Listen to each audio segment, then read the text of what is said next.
wala nga tayo tayo ng isang buwan. Extra muna tayo, magpagutas muna tayo ng kalamansi. Saka wala naman din ganong gagawin sa ngayon dito sa bukid. Pagutas.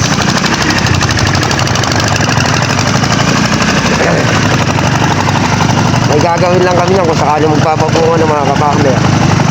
Doon lang tayo medyo may dito sa bukid ulit. Pero sa ngayon wala naman, malinis naman yung kalamansi. Hindi naman kailangan sprayin. Kung sakali luluso si Paring Carlo naman, para ikutan lang namin yung mga natirang halaman na natira dito sa may baba, sa may mga serka. Yun lang naman ang ating gagawin. Yung mga kapakner, andito tayo sa may lamansian. Ito yung may ano naman tayo, may basher tayo, pero kilala ko yung basher na yun. Ayoko lang mag ano, kinakarma na raw kami. Ganito ba yung karma? May hina-harvest na tayong kalamansi, anong kakarmahin ka dyan? Naman tayo lumulusot na bulaklak.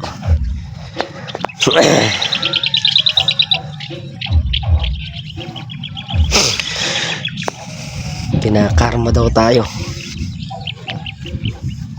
Tsaka mga kapakner, para hindi naman tayo masyadong lumalabas na ano, dito nga pala sa kalamansi na to, kahit nakikipamitas ako, talagang nagtatrabaho naman ako. Sinasabihan akong tamad o ano, nakakaasar lang kasi paulit-ulit na lang, wala ka namang ginagawa.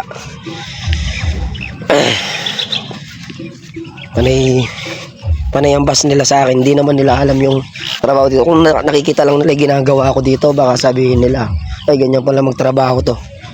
Pero kasi hindi ko inaano nakakaasar lang yung ganun, sasabihan ka ng ba't ganun, tamad ka raw, sabi ni Miguelito. Yung ginagawa pinag-aano pa, pinag-aapoy pa, bakit anong bang kailangan nila? Wala naman akong ginagawang masama kahit kanino. Kahit sa mga kasama ko, alam din nila yun, wala akong ginagawa. Nakakaasar lang yung mga taong ganun, nanahimik ka, ano sinasabi. Itong kalamansi nito, ito yung karma namin. Ito yung magandang naging karma ko sa buhay ko, dahil sa ngayon ito napapakinabangan na namin. Next, kaya rin nung ano na to, ng 2 weeks mapipitas uli yan. Tapos itong kabila naman, pabungahin na rin yung mga kapakner. Kaya paano nakakarma, paano nagugutom.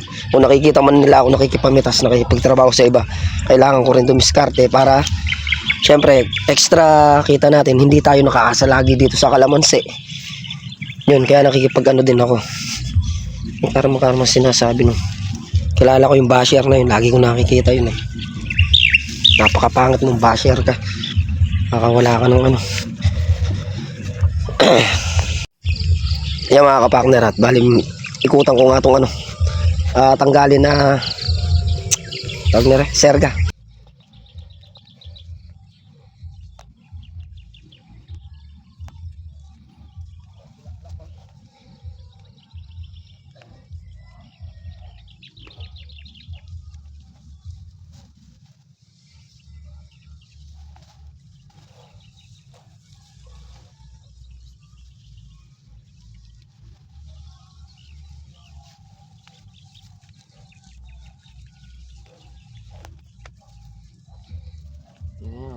Naglabasan yung mga bulaklak mga kapakner. Kaya pagka ito binitikan mo na ng pataba ito, maglalabasan na yung bulaklak mo.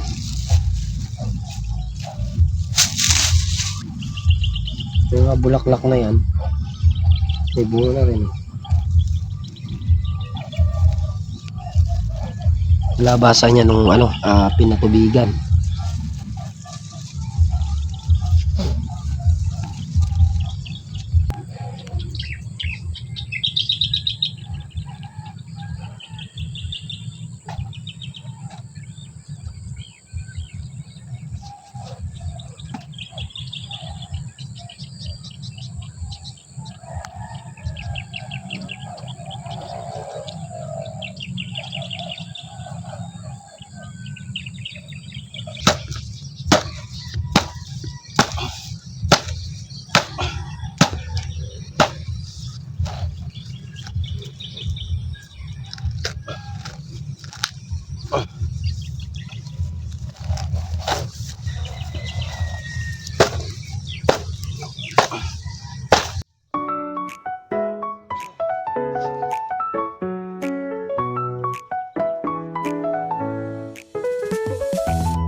kuha.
Ay mga kapakner, at iniikutan na nga ni kapakner yung mga natitirang serga.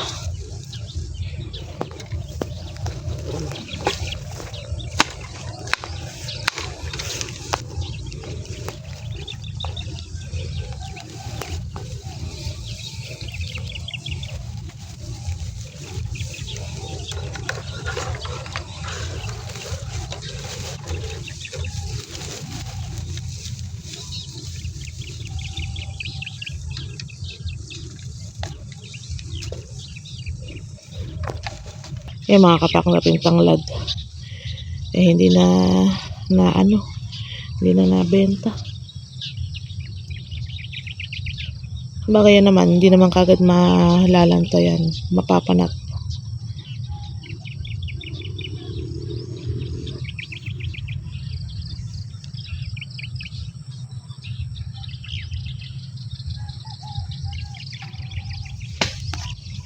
Sariwa pa naman yung yung dahon.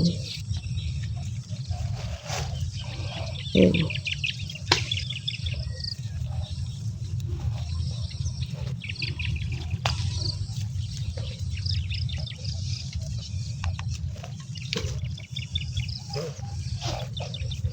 Yan mga kapakner, at kami sisibat na. Balikan na lang natin ulit itong tanggalin. Wala rin tayong dalang plais eh. Kami paghanap buhay muna ng sayang yung kita. Sayang yung kitain natin doon sa pagpitas ng kalamansi. Itong kalamansi naman, okay naman siya, malinis naman. Yan, malinis yung baba. Malinis tong hindi naman siya mukhang gubat. Pwede naman tayo makipagtrabaho pag ganyan yung sitwasyon sa kalamansi, wala naman trabaho Pero kung talagang may trabaho, kahit may pitas pa, hindi tayo pipitas kapag alam nating may kailangan tayong trabahuin dito. Itong patubigin naman dito sa ngayon, okay pa naman. Pagpapatubig dyan, kailangan patubigan yung mga natirang bunga na yan bago pitasin yung mga 2 beses para mabilis makalaki yung bunga, para makakuha sa susunod na pitasan. Siguro ito kung anong pecha na ngayon, may 23 mga hanggang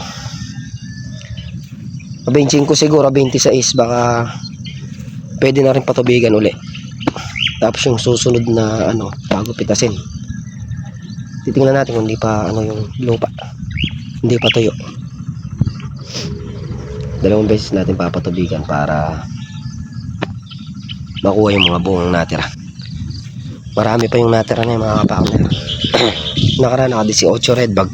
Kung ibababa talaga lahat yan marami makukuha dyan. Siya mga kapakner, at yan nga po yung kaganapan ngayong araw muna. At nga wala naman tayong ganap dito sa bukid. pwede tayong extra ng trabaho. Malaki naman yung kalamansi. Kumbaga, hindi naman na siya alagain. Kung magpapabunga lang uli dito sa baba, kung mag-i-start na magpabunga, tsaka lang uli tayo malulusong ng araw-araw dyan kasi yung pag-i-spray. Yun lang mga kapakner. At kami sisibat na. Yan mga kapakner, dito na nga tayo sa pier. Dito tayo tumatawid pagpapunta tayo ng entablado. Matawid! Bali yan nga. Itong daan na to malapit lang to sa ano. Pag dito kami tumadaan. Kahit sa bukid na tinatrabaho natin sa Santa Isabel, malapit lang. Ito pinakamalapit na daan. Pagka lagpas mo sa ilog na yun mga kapakner, gaganon ka lang pag ayun na itumana na pinag-i-stayan ng mga tsuhin namin. Kaya kahit mag-araw-araw tayong lumusong dito, Santa Isabel, entablado, pwede kasi magkalapit lang eh. Dagdag lang mga kapakner, minsan nga pala, kahit alanganing oras, ngari, alauna, alas 2, alas 3, o hapon pa yan, lumulusong kami ni Meng doon, hindi lang kami nagbibideo, pero lumulusong kami. Hindi lang natin pinaano sa video. Siyempre, chinecheck din natin yung kalamansi para chinecheck din natin. Hindi naman natin pinapabayaan. Nyenyek din tayo kahit paano. Lalo na nung magpapaskot bagong taon na yan kasi may bunga yung kalamansi. Kaya lang hindi pa naman talaga pitasin. Siyempre pagka ganun sa tumana, hindi nawawala yung mamimitik. Number 1 yan. Kahit saan yan, hindi nawawala yan. Ayun na mga kapakner, yan na yung roro.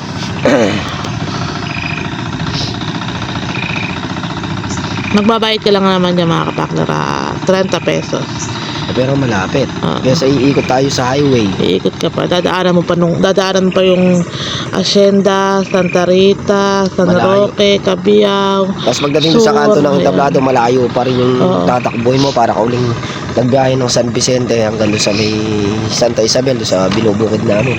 Ganun kalayo yung kanto nila. Kaya ito ang pinakamalapit na daan mga kapakner. Mismo.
Mababaw yung ilog. Kaya nga po. Kuminsan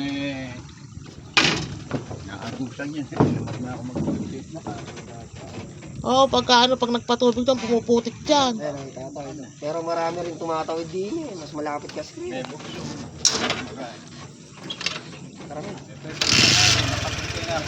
Ito mga kapakner, nandito nga tayo sa Barangay Umuga. Nagpamitas ulit tayo ng kalamansi. Itong kalamansi na ito, parang daw ito dalawang taon mahigit. Pero tingnan nyo yung bunga, napakakapal.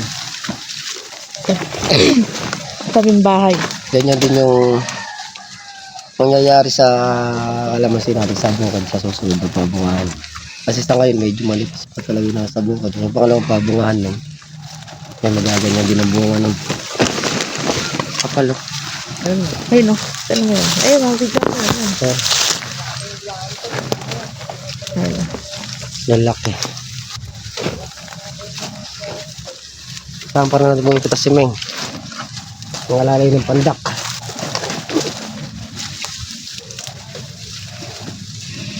Ay, pala tayo doon ka. Madilim. Ay, madilim. Mainit doon eh. Saan? Doon. Sa tapindaan. Hindi ka nga nagpupugi. Doon ka na. Doon ka. Sabi mo, kasyado ka naman. Kasi Makatulak ka pa. Masasalamin ka pa naman. Mabalangot ka. Yan na. Dami bunga. Kakakita ng maraming bunga rin, tita. Kaya pinapitulak na naman ako eh. Dami. Sama mo sa lona. Saka ko iyo. Ang galing ni Superman, oh. Oh, Dami sali ng Superman. madami sa alin ni Superman. Oo, pinicturean ko yan eh. Dami. Sali mo yan, sa gitna. Diyan. Sayo. Masalin mo nga dyan, Kuya Sayo. Nestor. Sali mo natin sa gitna na yan. Yan, oh. Ayan, at tapos na nga kaming kumitas. Nakailan tayo? 13? Ewan ko. Swerte nila ako na ito nila. Ilang yung pinalo nila. 13 nga. 13 and a half. Ang napitas. Eh yung iba. Kung kanina yung naka-red band. Yung 14 na yan. Nakaisa ba? Ngayon. Yan mga kapartner, at nandito na nga tayo sa bahay. Ayan. Hindi na tayo nakauwi ng San Vicente. Dito na lang muna tayo matutulog at mamayang madaling araw na lang tayo uwi ng San Vicente. Ayan. Ayan po ang kaganapan ngayong maghapon. Lumusong sa bukid. Bago tayo makipamitas, lumusong tayo sa bukid. At nag-ano ng mga pinag-anuhan ng alambre sa kapartner kanina. Tapos pagkatapos namin, lusong tayo dito sa may pitasin na kalamansi para umextra ng pagpitas ng kalamansi. Ayan, thank you po sa patuloy niyong suporta. Ingat po ang lahat and God bless. Bye-bye.